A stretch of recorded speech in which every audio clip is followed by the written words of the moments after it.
my intro. This KeymC, and guys, we are back on the channel with more reactions. It's been a minute since I've been back on my channel, but we back. We streaming live on Twitch right now. We got McDonald's worker posted after killing her manager. All right. Well, before killing her manager, she posted this. I said after, but I meant before. But we finna go ahead. We finna get into it. So we got this young girl, 26 years old. She used to work at McDonald's. She was working at McDonald's, but they saying that her manager was bullying her and bullying her and cutting her hours. So she decided to go in there with a went in there with a knife and killed the girl, killed the lady, killed the woman. So this woman right here on the screen killed her manager because her manager cut her hours and supposedly her manager was bullying her. So let's go ahead and let's check this out. Somebody will have to do something about that. It's not funny. It's not fair. It isn't funny at all. So, she could keep being a bully if she wants to, but that is going to catch up to her. Because it ain't funny at all. It ain't. Just 48 hours before allegedly stabbing her manager to death inside of a Detroit McDonald's, Keymc Muhammad posted that very angry Instagram rant. And now, that video is at the center of a murder case that prosecutors say was premeditated and hauntingly foreshadowed. Welcome to Sidebar, presented by Law and Crime. I'm Jesse Weber. Okay, just 2 days before she allegedly stabbed her manager to death, Keymc Muhammad posted this furious Instagram video seething about being sent home early for the second day in a row. I got sent home early yesterday. I got sent home early today by the same person. I'm telling you, she's a bully. This isn't funny. She needs to understand. So basically, they were saying that she got sent home. Like, the manager kept sending her home, but the manager would laugh about it. Like, ha ha ha, like, you getting sent home early, and this girl didn't take it a good way. Like, you laughing at me, you keep sending me home on purpose, and then you're laughing. That's why she keeps saying in the video, it's not funny, it's not funny. That's why she keeps saying that. That just because she's a mother and got children doesn't mean that she can come in the store, disrespecting people, talking to them like everybody's beneath her. Don't have to stop. She's a bully. I'm telling you, she's a bully. And that was followed by what could be perceived as a foreboding warning. She could keep being a bully if she wants to, but that is going to catch up to her. Because it ain't funny at all. It ain't. Now, by Thursday, July 10th, 2025, those words became a horrifying reality because the 26-year-old is now accused of ambushing her manager, 39-year-old Jennifer Harris, at the 9 Mile Road McDonald's in Detroit, stabbing her up to 15 times with a kitchen knife in a... I didn't know this was in Detroit, bruh. This happened in Detroit. I didn't know that. Attack that prosecutors are saying is a premeditated murder. We're going to start from the top. We're going to take you through how all of this apparent violence unfolded. This was just before 8 a.m. on July 10th. Jennifer Harris, this longtime manager at the East Point McDonald's, sent Keymc Muhammad home early following this heated argument that detectives say was sparked by Muhammad not performing her work duties. Now, Muhammad did go home, but not before reportedly saying to Harris, "I'll be back." And apparently she wasn't lying, because after being dismissed, police say they allege that Muhammad drove to a nearby park, but instead of cooling off, she made a fateful decision. Allegedly retrieving a kitchen knife from her car, Muhammad returned to the quick service chain, but this time prosecutors say she wore a hooded mask over her face to conceal her identity, slipped through the back employee entrance, and what happened next, according to prosecutors, was nothing short of savage. Muhammad allegedly ambushed Harris, stabbing her repeatedly in a frenzied attack. Co-workers scrambled to help Harris, but the damage was too severe. She was rushed to a hospital, and sadly, she later succumbed to her injuries. Such a sad case, such a disturbing case, and this is one that we definitely wanted to shed light on and bring to you. And I will tell you, one of the reasons that we can do this is because of the amazing support that we get from our sponsors like Upside. Now, if you don't know what it is, Upside is great. It is a free app that gets you cash back when you buy daily essentials. So I pump my gas, back on every gallon on your first tank of gas. I want to bring in right now Eric Faddis, criminal defense attorney, friend of the show. Eric, good to see you. Thanks so much for coming back here on Sidebar. Eric, first of all, what is your reaction to this progression of events? I mean, it's not every day that you have an Instagram post that allegedly is foreseeing what is about to happen. Now, we'll talk more about the Instagram post, but this is a savage attack, and the government feels confident they know who did it. Just a horrific set of circumstances here. And really what the record kind of shows is a buildup, an escalation, things that are getting worse over time. This animosity is growing. Muhammad didn't do herself any favors with that Instagram video, and then later allegedly went into the store and just slaughtered Harris with a knife in the most brutal fashion. Do you see work-related killings often? I mean, we talk about all the time about relationships and domestic violence, but do you see a lot of work-related violent attacks? All right, so listen up. State Farm was trying to charge me $197 for car insurance. No, thank you. I got a friend who told me about homicides often in your line of work. Jesse, it's not terribly uncommon. The work environment can be a stressful environment. Sometimes you're working with somebody who's not your best buddy. And, over time, those tensions can build and become very problematic. People's livelihoods are on the line. It is, really a high stress environment that can lead to these kinds of events. So now let's take a closer look at that pivotal piece of evidence in this case, the Instagram video posted to Afeni Muhammad's account just 2 days before the stabbing on July 8th. And in it, Muhammad appears visibly upset, venting about a workplace conflict. But to get sent home 2 days in a row, man, and I came in on my off day to make up my time, and she still sends me home early, it's not funny. Now, Muhammad continues directly accusing her supervisor, Harris, of creating a toxic environment and retaliating against her. She brings a lot of negative energy in there. Nobody's perfect. It's God knows it happens. You know what I mean? Like, sometimes, somebody might get confused. So it gets busy, yeah. But she needs to stop playing like she don't be making mistakes. I be catching her. Now, the video ends with what might be proven to be chilling foreshadowing of what was to come. Somebody will have to do something about that. It's not funny. It's not fair. It isn't funny at all. So, she could keep being a bully if she wants to, but that is going to catch up to her. Because it ain't funny at all. It ain't. Now, Eric, I wonder if the defense is going to say she was angry, she was venting on social media. If she was really planning to kill her manager, why would she post something like this? They said that she stabbed somebody right before all this happened. So she had stabbed somebody before is what I heard. I don't know if it's true, but that's what I heard. I heard she stabbed somebody before. So this ain't her first time stabbing. For the world to see. I mean, that doesn't seem too brilliant. Is that a possible defense argument? Sometimes criminals don't make the smartest choices. This is especially with the emergence of social media and everyone kind of having a quasi-public life now who's on social media.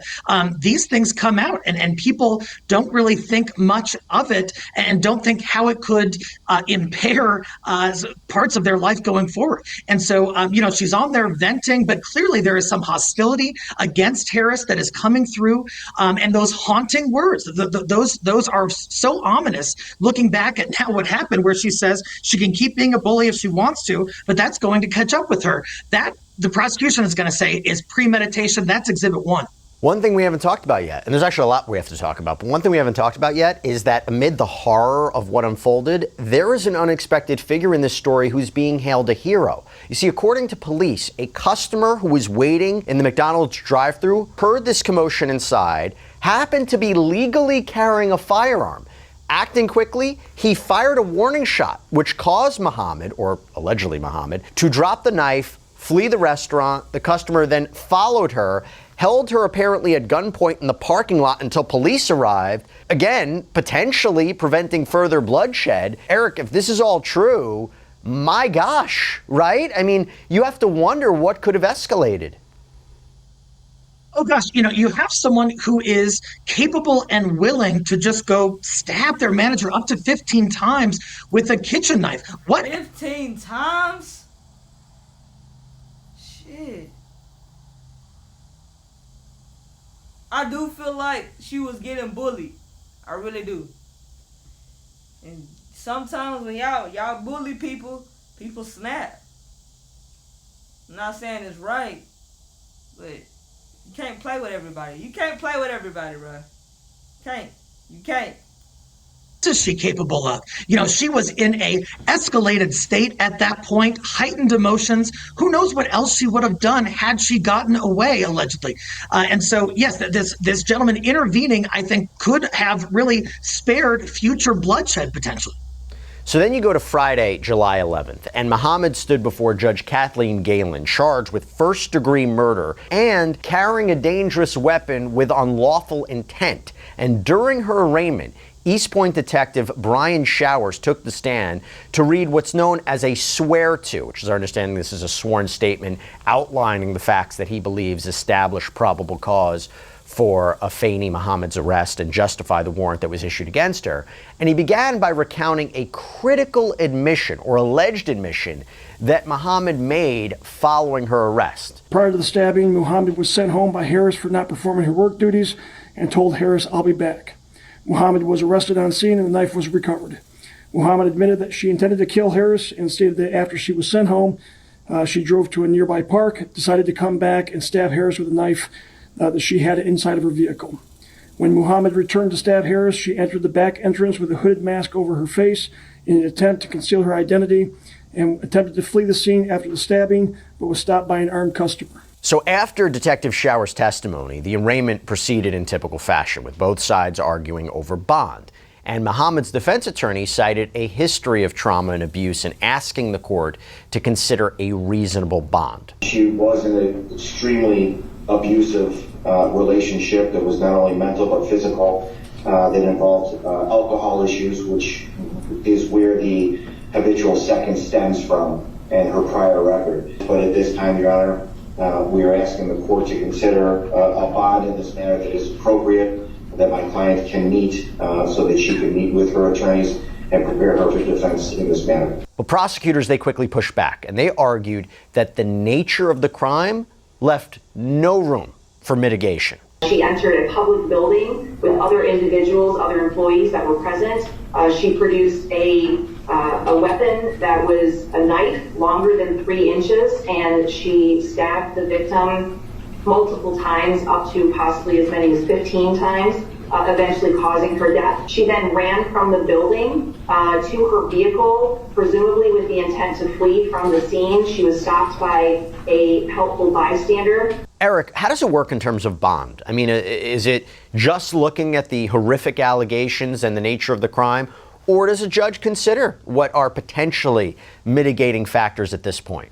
So the judge has a lot to consider in deciding what the bond is going to be. The two primary factors are whether the defendant presents a danger to society and whether she presents a flight risk that she might leave the jurisdiction and never come back. However, the judge can surely consider the fact that the defendant is presumed innocent and under the Constitution is guaranteed a right to bail for most charges. Here, the judge, in looking at it, essentially concluded that, hey, this person is dangerous. And in fact, there's allegedly a prior weapons issue in her background. And so the judge ultimately imposed a bond of $25 million cash or surety. No chance Muhammad is going to meet that. She will be in custody during the pendency of this first-degree murder case. Yeah, you're right, because then came an even more disturbing revelation. Prosecutors disclosed in open court that Muhammad had a previous incident involving a stabbing. And then finally, the defendant does have a prior instance of at least one that I'm aware that involved a stabbing, similar obviously to the stabbing that occurred in this case involving a knife. So given all of those factors and given the fact that this court does have authority to give no bond to defendants charged with murder. I am asking at this time for no bond in this case. Okay, so according to outlet Detroit News, Muhammad was convicted in Virginia in March of 2022 of one count of unlawful injury by stabbing, wounding, or cutting without malicious intent. And at that time, she received a suspended sentence, per Detroit News, of 4 years in prison and served 1 year of probation instead. Now, Eric, Hey, I told y'all, she stabbed somebody before. This ain't her first time stabbing. But they let her go the first time. Maybe she ain't getting let go this time. She better not. She do something wrong. what she is accused of doing here, hindsight's 2020, but do you question that sentence? And also, how does that prior incident affect her current legal predicament? Sure. So the judge in the prior case, of course, didn't have a crystal ball, couldn't necessarily foresee Mohammed going in and stabbing up her coworker up to 15 times. That being said, it sort of shows a pattern of conduct that includes weapons, a specific weapon, a blade that Mohammed allegedly thrust into the body of Harris, her manager.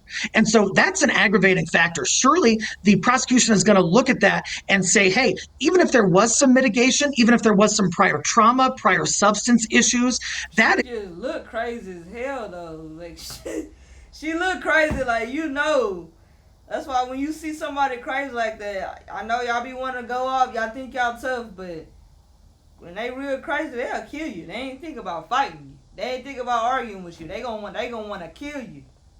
You can't argue with no crazy person because they gonna want to kill you. Vastly outweighed by the danger that this person allegedly poses to the community. And I think the prosecution's going to take a real heavy-handed approach to this case. But at trial, can they introduce that prior conviction, or is it a prior bad act that wouldn't be allowed to be too prejudicial? That'll be ultimately up to the judge. The judge will have to weigh, hey, is this prior act relevant to some kind of trait or factor on behalf of the defendant, like state of mind, like intent, like modus operandi, like the way in which she has committed crimes before. But my guess is the judge is going to say, hey, this prior stabbing that was unrelated in an entirely different state is just too overly prejudicial. The concern is the jury would sort of hold that against her and find guilt on the new case because of that. If she testifies, though, they can use it against her. If she testifies, it could surely come up. Yeah. There is a reasonable likelihood that she could open the door through her testimony. If she gets up there and says, hey, look, I'm generally a peaceful person, whatever, the prosecution can say, hey, wait a sec, peaceful person. What about this prior weapons charge involving a knife from 2 to 3 years ago? So, yes, that could be a damn. 3 signs your car accident is worth major compensation. If you've been in a car accident, damning revelation at trial. You mentioned this before. In the end, the judge in Detroit set Muhammad's bond at $25 million. There are strict conditions, GPS monitoring, a no contact order with the victim's family. That all makes sense. $25 million, though. Why not just issue no bond? I mean, it seems unlikely, unless you're, Jeff Bezos, then almost anyone could make a $25 million bond. Why even set a bond that high and just say no bond? It's kind of going through the motions of issuing a bond without really issuing a bond. When a judge issues no bond, some folks get up in arms, especially the defense community, saying, hey, the Constitution grants a right to reasonable bail. You're not even giving this person a shot. So the judge sort of sidesteps that potential criticism by saying, no, I gave a bond, but it's $25 million. By the way, I'm not saying that the bond should be lowered. I mean, given what she's accused of doing, this is a heinous attack. I'm just wondering whether there should be no bond. Now, according to court records, talking about the legal case, Muhammad has a probable cause conference set for July 23rd, a preliminary examination on the 30th. What should we be looking out for there? So at those proceedings, the prosecution is really going to lay out their evidence that they believe shows probable cause that Mohammed committed this allegedly horrendous act. That they will likely call witnesses, including detectives, possibly even coworkers from the McDonald's, to discuss kind of the dispute that had been building and escalating. In this case, the judge will determine whether there's probable cause to have the trial, or excuse me, to make sure the charge stands and have the case proceed to trial.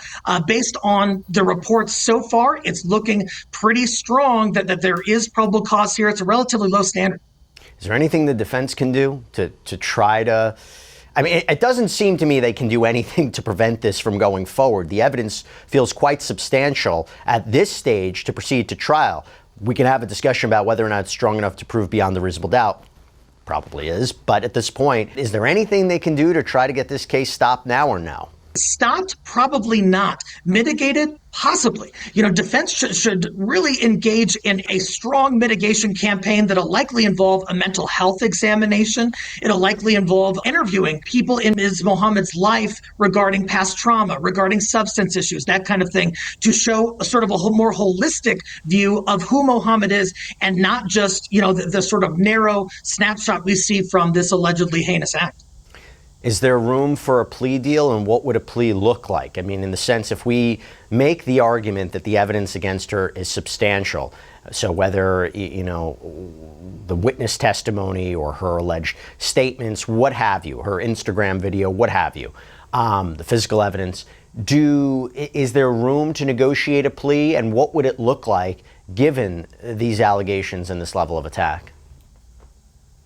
So that's going to depend in part on the prosecutor and how the prosecutor sees the case. They're typically in charge of extending a plea offer or not. Like you mentioned, there's that aggravating factor of that prior instance regarding a knife in a different state. That's going to be a problem. That being said, there's almost always some room to develop a mitigation packet on behalf of defense, submit it to the prosecutor, and say, hey, instead of dragging everybody's families through the trauma and crucible of a trial, how about we agree on something slightly lesser than what she's facing, and hopefully make it out of this with some sort of satisfactory resolution. We always talk so much about the defendant in these cases because of the legal consequences and the legal case, but let's just go back to the victim. So Harris's family is in mourning. The McDonald's remains closed. A GoFundMe has been launched by Harris's family to help support her children. And according to prosecutors, she was a mother of 6. She had worked at that McDonald's for 15 years. And part of the GoFundMe reads, through this fund, Jennifer's legacy of strength, compassion, and dedication will continue to guide and uplift her children. Resources from the trust will be used to support their educational journeys. This has been one crazy ass year. It's been a lot of crazy shit that happened this year. People that I know that passed away. Like, this has been one crazy year, bruh. Early learning through higher education, as well as their overall well-being and personal development as they grow into adulthood. The Jennifer Harris Legacy Fund is a reflection of her lifelong commitment to family, opportunity, and the belief in a bright future.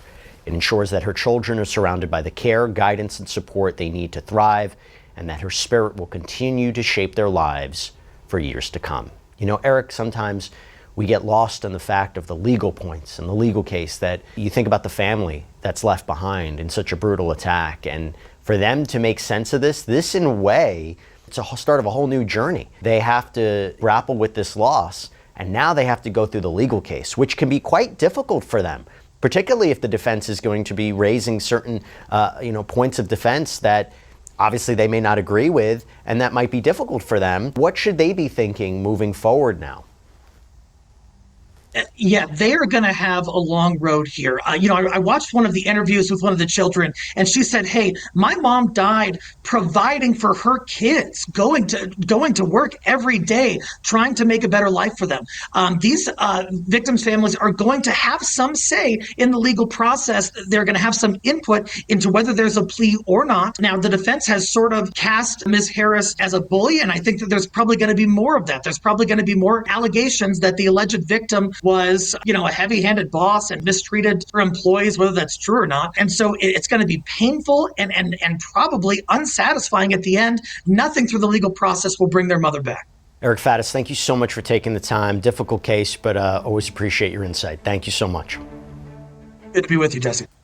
All right, everybody, that's all we have for you right now here on Sidebar. Thank you so much for joining us. And as always, please subscribe on YouTube, Apple Podcasts, Spotify, wherever you should get your podcasts. I'm Jesse Weber. I'll speak to you next time. All I gotta say is, you do have a lot of managers, supervisors, a lot of managers and supervisors and stuff like that. A lot of them are hard to work with. A lot of them are. They're mean, they're rude. It's hard to work under, some of these managers and supervisors. I mean, it's hard to work under them. Some of them are rude, some of them mean, have attitude problems, snap off on you for no reason. So I do get that part of what she's saying, that she was mistreated, because at the end of the day, I want to see the co-workers that work at that McDonald's. I want to see what they gonna say. I really want to see what the co-workers gonna say. Are they gonna be like, yeah, the manager, Miss Harris, she really was rude, she was mean, she was a bully? I want to know what the witnesses, what they gonna say. That's what I want to know. But that's why it's really the way to go is to be a content creator, because these jobs are bad. They're terrible. Y'all want people to, you need to get a real job. You don't even like your real job. You don't like going to that job dealing with people with attitudes. This is what you got to deal with. Attitudes, people mentally crazy. When you go to your job, that's what you got to deal with. Don't nobody want to deal with it. That's why I hate working.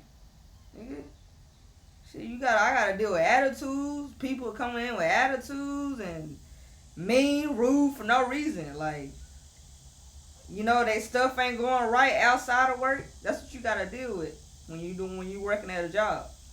But I just want to know what I want to know some proof. Is this girl telling the truth? Was the manager bullying her, or was she just crazy? Well, I guess we're going to have to find out. Make sure y'all stay tuned for more videos. Anything y'all want to see on the channel, comment down below. Thank y'all for watching. Keymc gone. I'm going to be back in with more reactions. Keep on subscribing. We at 50 subscribers. We live on Twitch right now, but on my new channel, we at 50 subscribers. I'm sorry, no, 53. We have 53 subscribers on my new channel, so make sure y'all keep on subscribing. We're trying to get to 100, so make sure y'all keep subscribing to Keymc Funny Reacts. That's on my YouTube. But right now we live on Twitch. My Twitch is Keymc Twitch 23. Make sure y'all follow me on Twitch. Keymc gone. Thank y'all for watching.